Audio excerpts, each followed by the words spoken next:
Now, Panola Pride with your host, Jerry Hansen. Thursday morning, and welcome to another edition of Panola Pride, the heartbeat of East Texas. My guest today is Mrs. LeGrone. And before we go into our history lesson for today, let me remind everyone that the Panola County Historical and Genealogical Association meeting will be set for the second Monday evening in September due to the Labor Day holidays. Yes. Let everybody have a chance to Figured that be out with their some family. time ago that we'd get right up to Labor Day before we realized it. So we put it in our Constitution bylaws that we don't meet on Labor Day. Mrs. LeGrone is our guest each Thursday, and we welcome her again today. Good morning. Thank you. Good morning. You enjoyed the little rain shower? Oh, a few drops cheers us up, It and does, it did doesn't it? cool the air.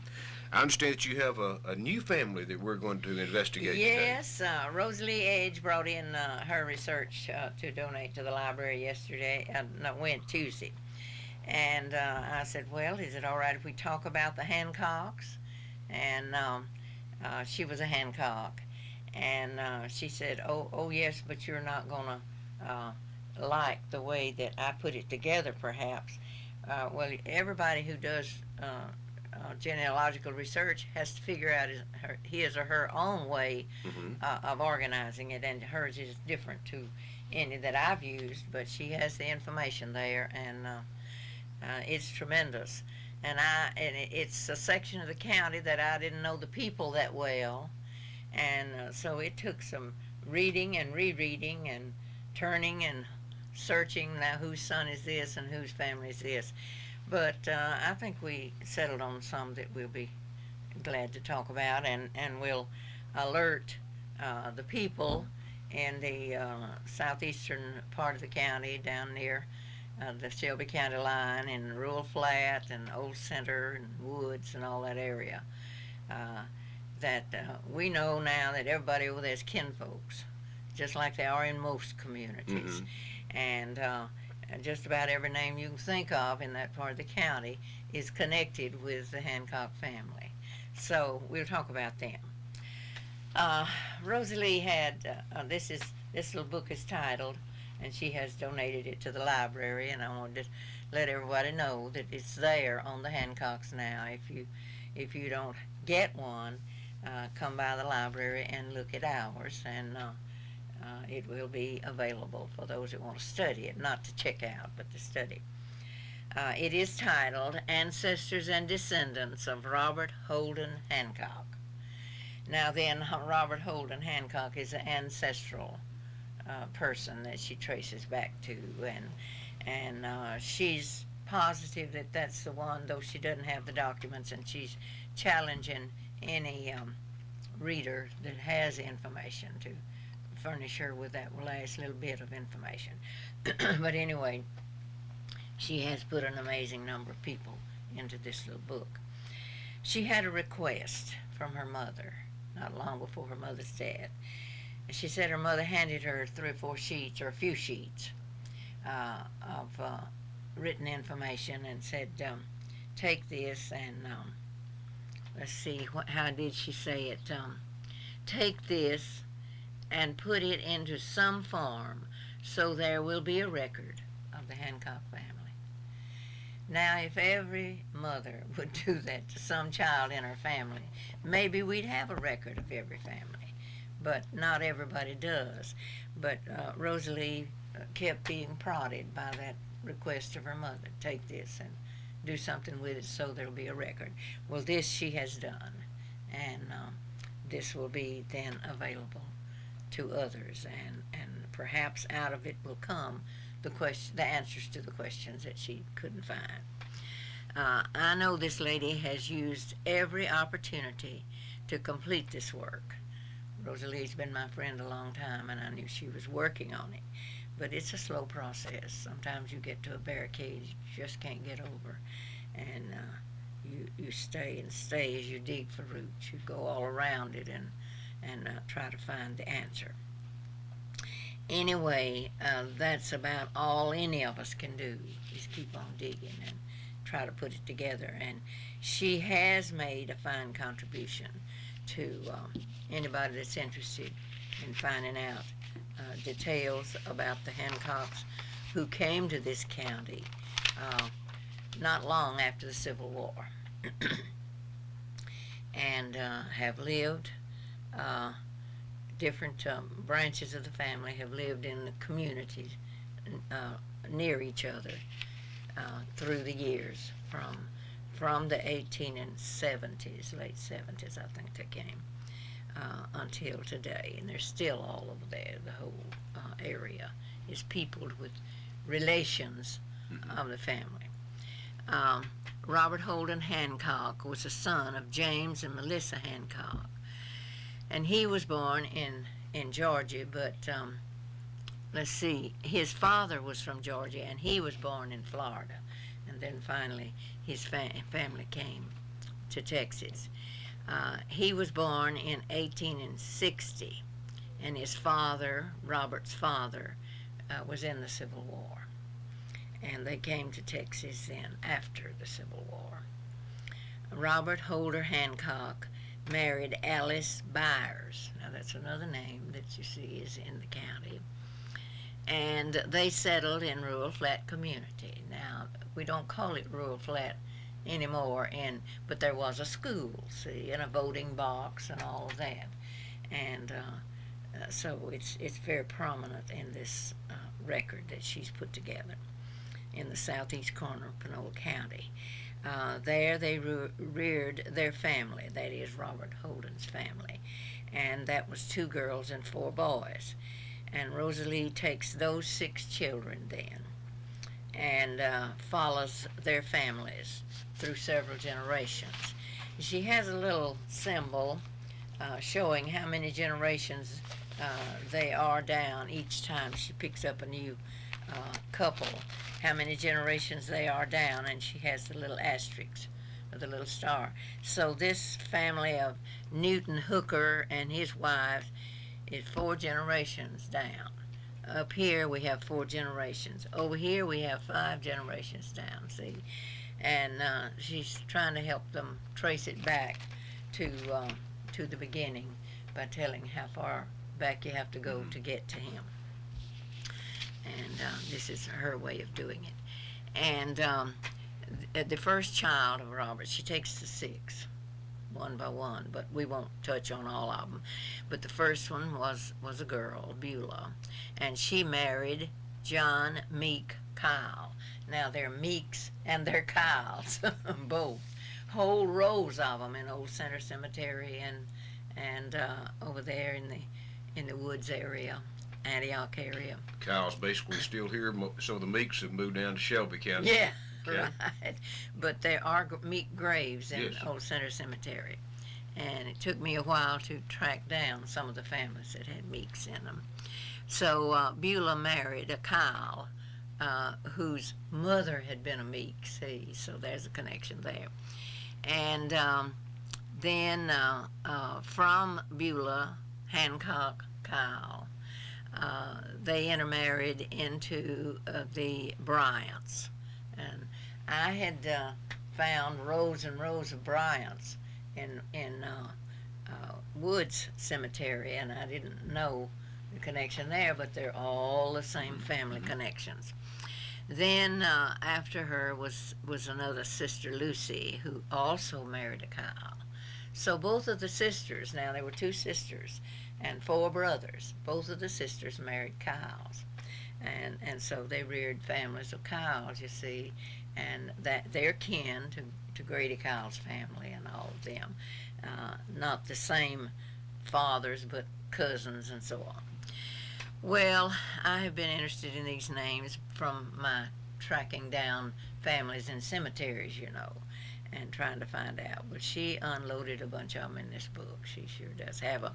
Other names that were married into this one, these 2 Kyle families, are the Holtz, the Soaps, the Bowdens, the Nava name, N-A-V-A, that I hadn't run into, Shelley's, Farmers, Hudson's, Smith's, and that's just a touch on them. There are others and others. Some of those descendants were my students in high school, but I didn't track down who the parents were. This was before the days when we went to visit in the homes. Now, Mr. Martin created a a requirement for the homeroom teacher to visit in the homes, but it was later, and so these that I'm mystified about that were in my class were already out of school before I started visiting the homes. I couldn't keep the family lines straight. I just didn't know the families well enough, and I'd keep turning back and tried to use her guides. And with time and study, I would figure out some of them, but I didn't have. But I did get excited about running into one of them marrying a Wyatt. And I says, uh-oh, my grandmother was Wyatt. So I'd like to know more about, the Wyatt family connection there. But I didn't have time to follow it through. Then I moved to one of the sons, Robert Earl Hancock, who married Stella Johnson. And this is Rosalie's family. And Rosalie, and they had 5 children. And this is Rosalie's family, and we know them well. Her 3 sons were my students in high school. I remember them well. Rosalie, of course, was a teacher in the school and a principal at Libby and so on before she retired. She's been a lot of help to us in the library, and she's interested in stories of the families. Her children are Rodney and Ralph and Gary Don, of course. And then her sister Pauline married Hanson, and her children are Lynn Howard Hanson and Jean Ann Hanson and Christian Hanson. And they did not go to school here, so I didn't know them. Then Robert Emery Hancock was her brother, and Charles Raymond Hancock was her brother, and all of their families are over there.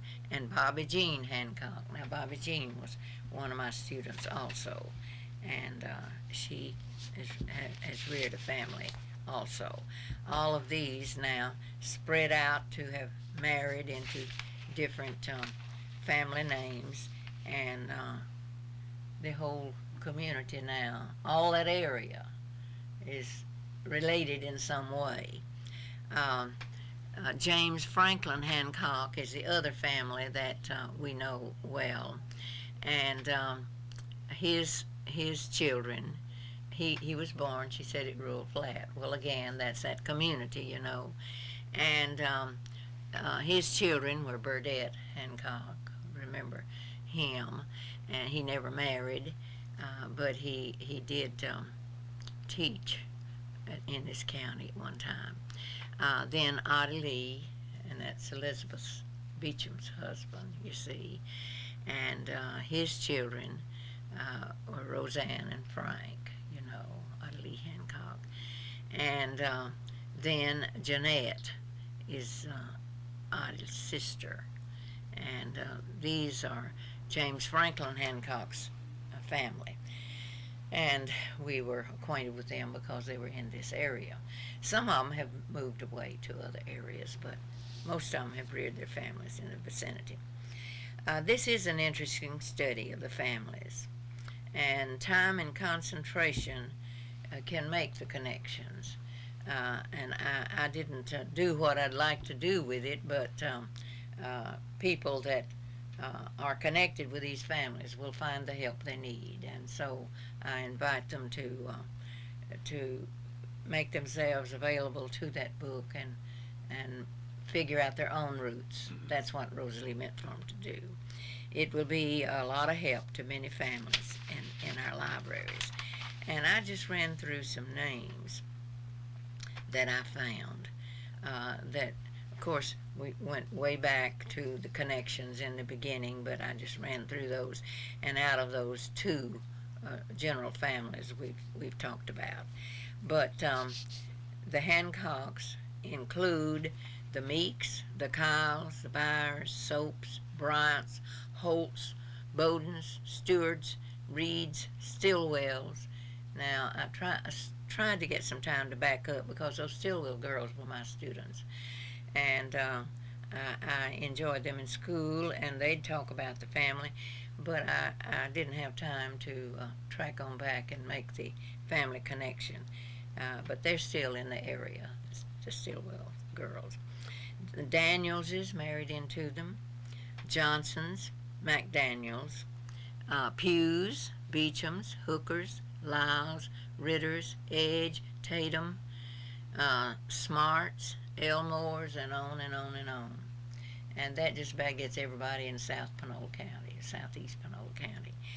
And I say to anybody who is connected with the Hancocks, take this opportunity to find out a little bit about how you fit with all the others. Because I know you grow up in a community and you just say cousin so and so, and you don't know how this is true, and you'll appreciate it if you do find out more about it.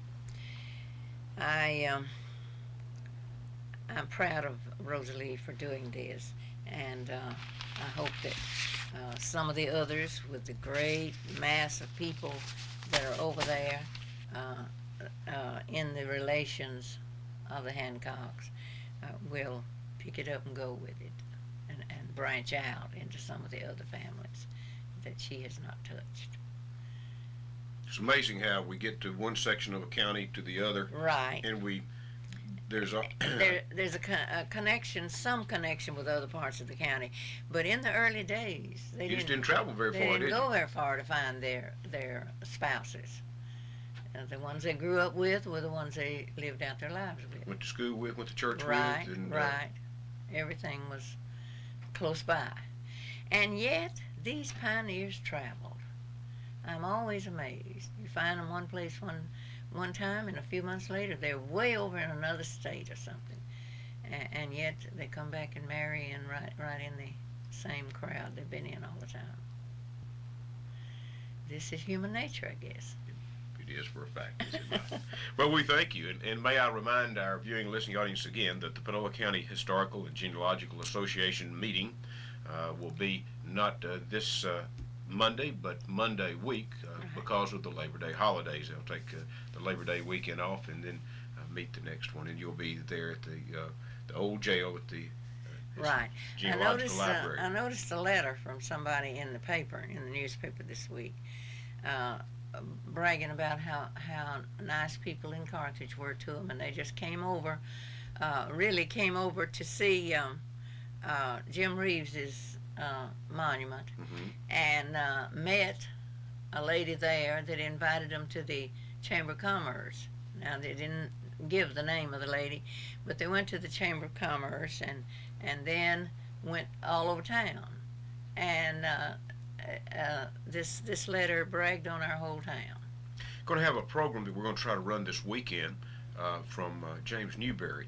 Newberry was the gentleman that was here from San Francisco, and he's put together a Jim Reeves series, about 30 minutes worth, and Really? a kind of a thanks back to Panola County for all the hospitality that he received. Well, And so we're anxious to find a spot. We'll be talking about that and give a little billboard on when that'll be running. We'll try to get it in sometime Saturday or Sunday. good. Let everybody hear that. I think it'll be kind of remind everyone of the Jim Reeves Festival that we yes, had, and plus what we did. the fact that Oh. we've hit a wire there. So we're, Yeah. that he has a special a statement in there that he wanted to make for people in Panola County. So I think that we'll try to. We're working on our schedule to get that in now. So it's something interesting. Right. Falling back on exactly what you're saying, Right. I think people were. Impressed. They Right. were, and we've been trying to tell people Well, we're nice even, folks here. of course, what thrilled me was I said, we just got such a delightful visit at the old jail. Well, these people were from Indiana. I'll declare. They just don't realize what y'all have done there. And, Well, the whole town, everywhere they met such courtesy, they said, such delightful people. And they said that they'd be encouraged to choose a place like Carthage to retire in. be a good place to do it, wouldn't it? Yeah, it would. We'll take any and all. Yeah, We we'll take 'em. just come on into God's Come country. on, right. We thank you again for a very interesting program and look forward to next week's. Thank you, thank you. We'll find something. Got football scrimmage Yes, coming things up, going. and then next week, look out. We roll up our sleeves We'll and get be into in it. full gear. We'll All be right. in it, right. Coming up next is Sue Smith in the County Fair Grapevine, followed by then Swap Shop. So stay tuned. A lot of activities here on KGAS. Our guest today has been Mrs. LeGrone. She's with us each Thursday